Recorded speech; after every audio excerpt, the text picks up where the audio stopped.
Halo teman-teman, kali ini saya akan membahas terkait bantuan sosial. Nah, bantuan sosial ini cukup strategis, hampir semua orang suka terkait dengan bantuan sosial. Nah, sampai-sampai ini ya teman-teman, sampai-sampai baru-baru ini ada pesan berantai yang beredar melalui WhatsApp, yaitu cara mendaftar bantuan sosial, khususnya bantuan PKH. Kenapa? Nah, ini saya akan bahas di sini. Kenapa sih bantuan PKH itu cukup seksi untuk dibisniskan, ada hoax, ada penipuan. Kenapa? Karena bantuan sosial PKH itu bantuan yang berkelanjutan, berbentuk uang tunai, nominalnya lumayan juga gitu ya, jadi bervariatif. Nah, hal-hal seperti ini biasanya dimanfaatkan oleh oknum-oknum tertentu. Mereka menyebarkan pesan berantai, kemudian juga menyebarkan melalui link-link yang tidak resmi gitu ya, bagaimana cara mendaftar bantuan sosial. Nah, ternyata hal-hal seperti ini yang dimanfaatkan oleh oknum itu sangat merugikan masyarakat. Kenapa? Karena biasanya ada oknum yang bahkan bukan hanya melalui pesan berantai, bisa datang ke rumah-rumah untuk mendata, ambil KTP, ambil KK kita untuk nanti katanya akan didata, nanti untuk ngurusnya minta 100.000 misalnya seperti itu. Nah, hal seperti itu tolong teman-teman, kalau ada yang datang ke rumah minta data KTP KK, selain dari petugas misalnya petugas dari dinas sosial atau dengan tujuan tertentu ada surat tugasnya, atau pendamping PKH yang biasa mendata. Tapi saya rasa kalau terkait dengan pendamping PKH, mungkin teman-teman atau masyarakat sudah mengenalinya, siapa sih pendamping PKH itu. Nah, mereka biasanya menggunakan baju merah maron, rompi ya, biasa rompi atau baju merah maron, kemudian ada tanda pengenal dan sebagainya. Nah, itu pendamping PKH. Dia biasanya meminta data itu khusus kepada KPM yang sudah didampingi selama ini tentu saja. Jadi artinya minta data untuk updating data. Jadi bukan memasukkan ke dalam penerima bansos itu ya. Jadi hati-hati. Begitu juga bila mana ada yang datang memberitahukan bahwa kami akan memasukkan ke dalam penerima bansos. Nah, hati-hati karena belum pasti itu. Karena proses pendaftaran untuk menjadi penerima bansos itu tidak didaftarkan, melainkan didata sesuai dengan kondisi lapangan oleh perangkat desa dan kelurahan melalui operator desa atau kelurahan, dan melalui musyawarah desa atau kelurahan. Itu kalau prosedur untuk DTKS kemarin. Jadi artinya tidak perlu teman-teman atau Bapak Ibu atau masyarakat mendata atau mendaftar ya. Bantuan sosial tidak perlu didaftarkan. Karena kenapa?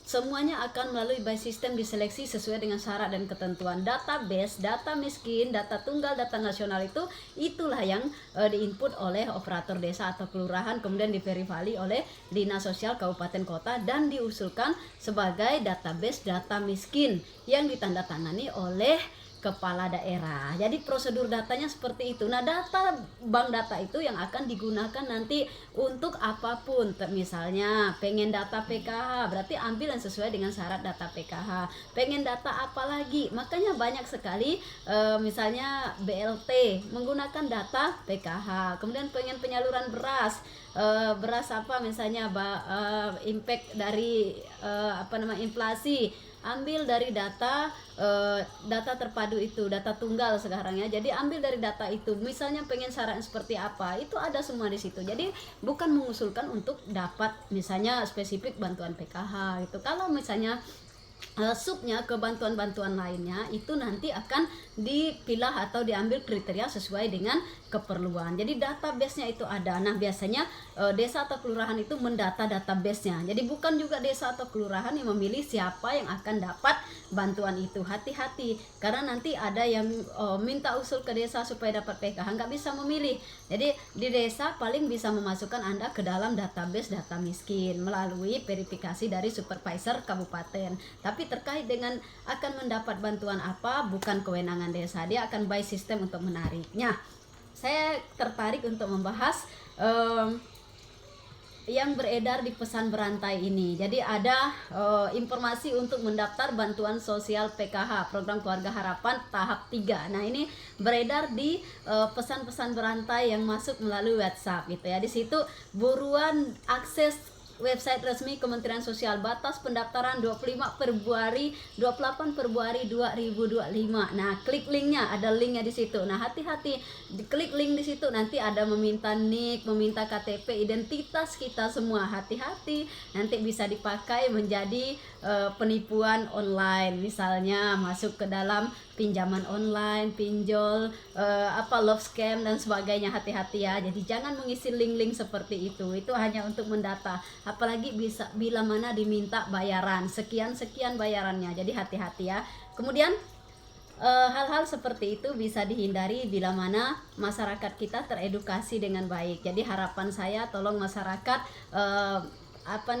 baca atau dengarkan informasi yang benar bahwa bantuan sosial itu tidak perlu didaftarkan, tapi dia akan bisa dapat bila mana memang teman-teman sesuai dengan kriteria, data administrasinya benar, kemudian memenuhi kriteria. Maka asal teman-teman udah masuk dalam database, Bapak Ibu saudara-saudara sudah masuk di database, maka pasti akan dapat bantuan apa yang sesuai gitu ya. Sesuaikan di situ. Jadi jangan sampai teman-teman protes, komplain di media sosial bilangnya nggak pernah dapat bantuan. Ya, kita tidak pernah dapat bantuan, bisa jadi pertama administrasi belum lengkap, kemudian kita tidak masuk dalam satu kriteria itu. Misalnya bantuan PKH kan ada kriteria ibu hamil, balita, menyusui dan sebagainya, dan syarat utamanya harus miskin, masuk dalam database. Jadi hati-hati, mungkin ada yang komplain di media sosial, saya janda punya anak 3 tapi kok nggak pernah dapat. Lihat dulu jandanya seperti apa, terdata atau tidak. Kalau janda kaya kan nggak mungkin dapat gitu. Atau misalnya rumah saya nggak bagus, saya seumur hidup belum pernah dapat bantuan. Nah, itu seperti apa. Jadi nanti simak ya di video-video saya selanjutnya. Saya akan bahas fenomena apa sih yang membuat orang senang sekali dengan bantuan sosial, padahal nominalnya nggak seberapa. Jadi Anda aja teman-teman atau orang-orang sekitar yang belum dapat bantuan itu tahu bahwa sebenarnya nominal bantuan sosial itu nggak seberapa ya. Lebih baik kita bekerja sendiri sebenarnya, tapi memang kalau bagi yang betul-betul membutuhkan, yang memang benar-benar untuk makan aja susah, itu lumayan membantu gitu ya. Oke, nanti kita bahas lebih lanjut ya.